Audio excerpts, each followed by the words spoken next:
Okay. May dala tayong timbangan. Teka.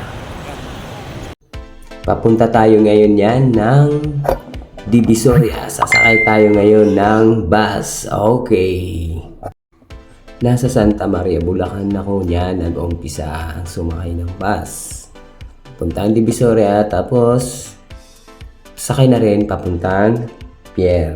Kasi may saging tayong kukunin. Yung dating natin.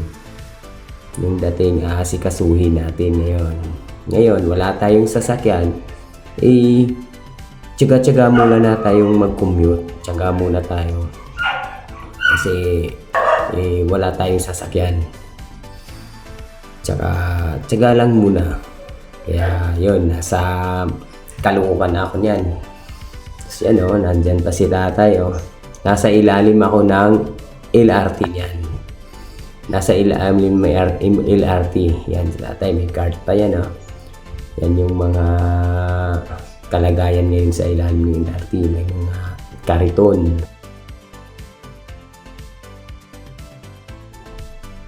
Nasa loob na tayo ng pier niyan. Hindi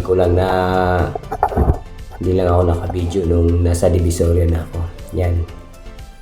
Nag-iikot-ikot na ako niyan. Hinanap ko na yung van natin, yung container van. Yan, ito yung saging na dumating. Yan, may saba, may natundan. Yan, bungad pa yan, bungad. Bungad, iba may-ari yan. Nakasingit lang yung sa atin Yeah, tapos yung mga sako pala dyan, yung mga nakalagay na sako, yan, pinagbalutan ng yelo yan.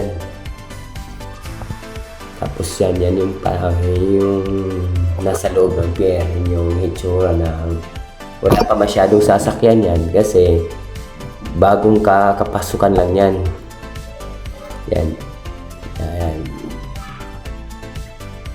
Yan, may awang nasa taas, may awang.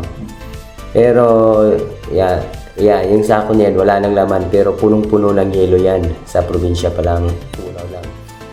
Tapos yung bani na yan, yung puno ng saging, yun yung sumusuporta para hindi ma-frozen yung mga saging. May yung katabi kong container van, may langka. May langka din, galing Jensen yan. Dadalhin sa Divisoria yan. Yan mga countdown. Tapos ngayon, nagsimula na kami mag-class. Binubukod yung mga hinog. Yan. Ngayon, ginabi tayo kasi hapon na rin yun, nagpasukan. Ginabi tayo ngayon, alas 7 na ng gabi yan. Yung daming hinog, Kasi medyo dili ang pagdating ng pagbaba ng container van galing barko.